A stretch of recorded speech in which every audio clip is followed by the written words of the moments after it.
नमस्कार विद्यार्थी मित्रांनो, एमपीएससी कडे सरळ सेवा या एक्झाम वर्ग होणार या संदर्भात 2024 ला एक महत्त्वाचा जीआर आला होता 18 जुलै 2024 ला।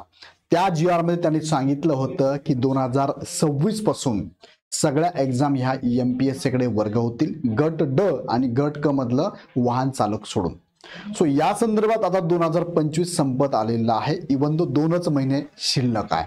मग एमपीएससी ने याबाबत काय नियोजन केलेलं आहे आणि राहील जेवढे सरळ सेवा एक्झाम आहे त्या एक्झाम एमपीएससी कडे वर्ग होण्यासंदर्भात काय त्या डिपार्टमेंटनी त्या विभागाने ऍक्शन घेतली।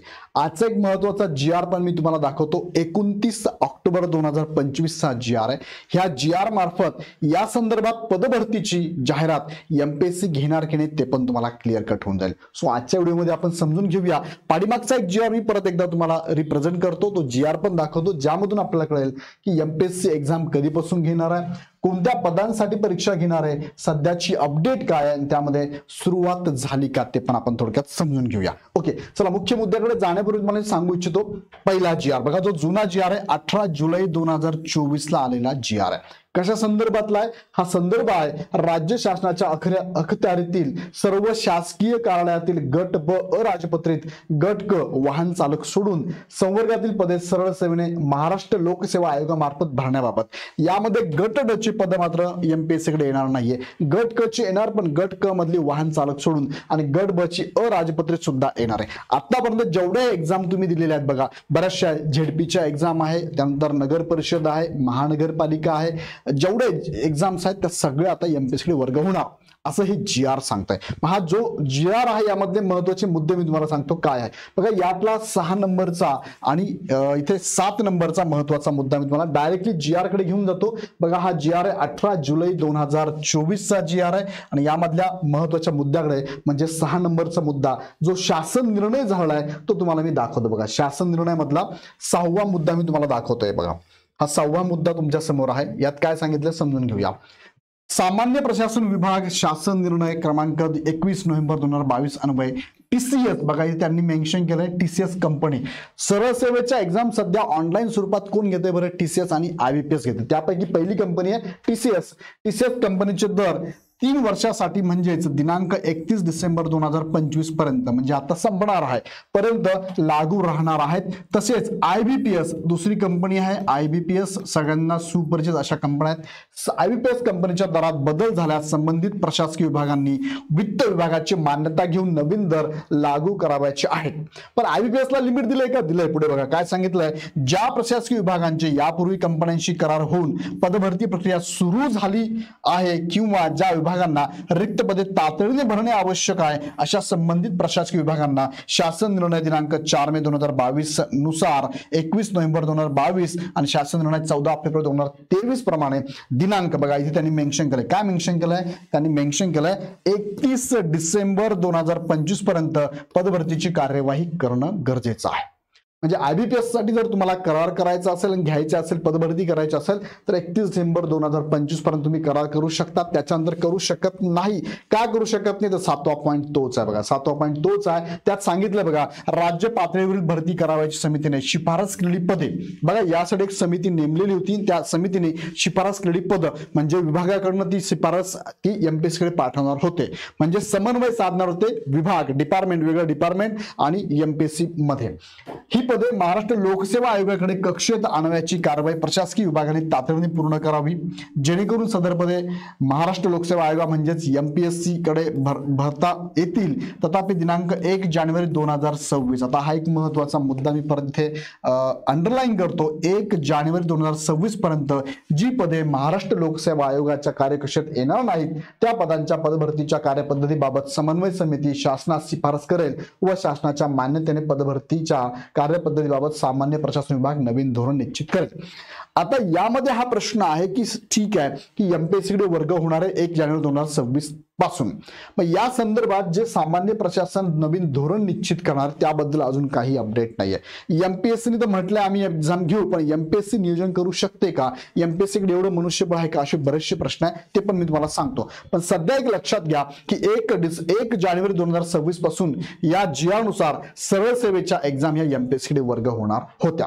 आहे म्हणजे आहे, हो त्यांनी आहे. त्यात त्यांनी सांगितलं की गट क मधलं वाहन चालक आणि गट ड ही पदं मात्र एमपीएससी कडे वर्ग होणार नाही. आता मी पुन्हा परत घेऊन जातो मुख्य मुद्द्याकडे. बघा, हा झाला जुना जी आर. आता नवीन जी आर जो आलाय तो आजच्या डेटचा. तो जी आर कोणता आहे तर आजचा जो जी आर आलाय तो डिपार्टमेंट कोणतं आहे तर डिपार्टमेंट आहे बघा सहकार पणन व वस्त्रोद्योग विभाग. तुम्हाला माहिती असेल रेशीम संचालनालयाची जाहिरात येत असते. माहिती तुम्हाला बरेचशी पद आहेत, जवळपास 18 ते 20 वेगवेगळी पद आहे. गट अ, गट ब आणि गट क ची पद आहेत. जवळपास 25-30 हजार सॅलरी पासून ते जवळपास 80-90 हजारापर्यंत सॅलरी असणारी ही पद आहे आणि जी आता पदभरती अपकमिंग आहे, येणारी आहे, भरायचे पद गरजेची आहे. त्या संदर्भातला ह्या डिपार्टमेंटने दिलेला आजचा हा जी आर आहे. हा जी आर सांगतो की सरळ सेवेच्या एक्झाम ह्या एमपीएससी कडे वर्ग व्हायला सुरुवात झालेली आहे. मग त्यांनी काय सांगितलंय ते बघूया. पण यातला महत्वाचा अजून एक निगेटिव्ह मुद्दा असा आहे की त्यांनी काय सांगितलंय की ही पद जोपर्यंत एमपीएससी भरत नाही तोपर्यंत आम्ही कॉन्ट्रॅक्ट भरतीने ही पद भरत आहोत. काय सांगितलं मी जी आर तुम्हाला दाखवतो. बघा, या जी आरचा साहजिक एक चांगला मुद्दा हा आहे की एमपीएससी कडे वर्ग होणार. पण दुसरा मुद्दा, दुसरी जी वाईट बाजू आहे त्याच्याबद्दल आपण प्रखर विरोध करायलाच पाहिजे. नको, कशाला कॉन्ट्रॅक्ट भरती एमपीएससी देऊन लगेच एमपीएससी ला सांगा भरती करायला लावा. पण एमपीएससी बद्दल काय ते मुद्दे तुम्हाला मी सांगतो पुढे. काय मुद्दे हा जी आर काय सांगतोय, रेशीम संचालनालया अंतर्गत क्षेत्र सहाय्यक संवर्गातील क्षेत्र सहाय्यक कोणतं पद आहे, क्षेत्र सहाय्यक नावाचं हे पहिलं पद आहे. ज्या संवर्गातील 71 पदे आणि प्रयोग निर्देशक हे दुसरं पद आहे. या संवर्गातील 14 पदे यांची सेवा बाह्य स्रोताद्वारे उपलब्ध करून घेण्यास मान्यता देण्याबाबत. बाह्य स्रोत म्हटलं की यामध्ये कॉन्ट्रॅक्ट चालय, कॉन्ट्रॅक्ट पद्धतीने हे घ्यायची असं त्यांनी या जी आर मध्ये सांगितलंय. तुम्हाला मी जी आर मध्ये घेऊन जातो. जी आर काय सांगतो बघा, हा जी आर आहे, मी तुम्हाला आता वाचून दाखवलं. हेच मुद्दे याच्यामध्ये पण आहेत. यामध्ये शासन निर्णय काय तो तुम्हाला मी सांगतो. यामध्ये त्यांनी जी आरचा उल्लेख केलाय बघा. पाठीमागचा जी आर तुम्हाला मी आता दाखवला 18 जुलै 2024 चा जी आर, त्याचा उल्लेख केलेला आहे. म्हणजे एमपीएससी वर्ग होण्यासंदर्भातला हा जी आर आहे. आता मी तुम्हाला सांगितलं यात त्यांनी काय सांगितलं, हा मुद्दा आहे शासन निर्णयाचा. बघा काय सांगितलं, शासनाने वित्त विभाग 9 जून 2017 अन्वये गठीत उपसमितीच्या दिनांक 5 सप्टेंबर 2025 रोजीच्या आहे. हे एक महत्वाचं 5 सप्टेंबर म्हणजे मागच्याच महिन्यात ही मीटिंग झाली होती. या बैठकीमध्ये दिलेल्या मान्यतेनुसार रेशीम संचालनालयाच्या आस्थापनेवरील क्षेत्र सहाय्यक संवर्गातील 71 पदे व प्रयोग निर्देशक संवर्गातील 14 पदे यांच्या सेवा ह्या नियमित उमेदवार उपलब्ध होईपर्यंत.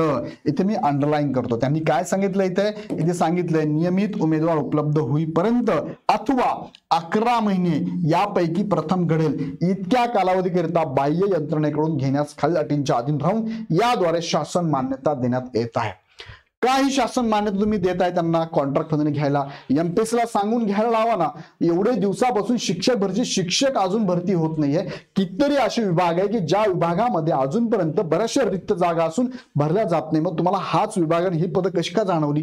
सो ही सगळीच पदं लगेच एमपीएससी कडे वर्ग करून जानेवारीमध्ये एक्झाम घेऊन टाका, काय हरकत नाही. तुम्ही फेब्रुवारीमध्ये जाहिरात देऊन टाका, आम्ही तयार आहोत. कारण गेली कित्येक वर्षापासून या स्पर्धा परीक्षेचा अभ्यास करणारा वर्ग आहे, त्यांना गरज आहे, त्यांना पदांची गरज आहे, त्यांना जाहिरातींची गरज आहे. आणि तुम्ही बऱ्याच वेळेस आता कॉन्ट्रॅक्ट परत म्हणजे इथे काय सांगितलं जातं की एमपीएससी जोपर्यंत भरत नाही तोपर्यंत आम्ही कॉन्ट्रॅक्ट भरतीने घेतो.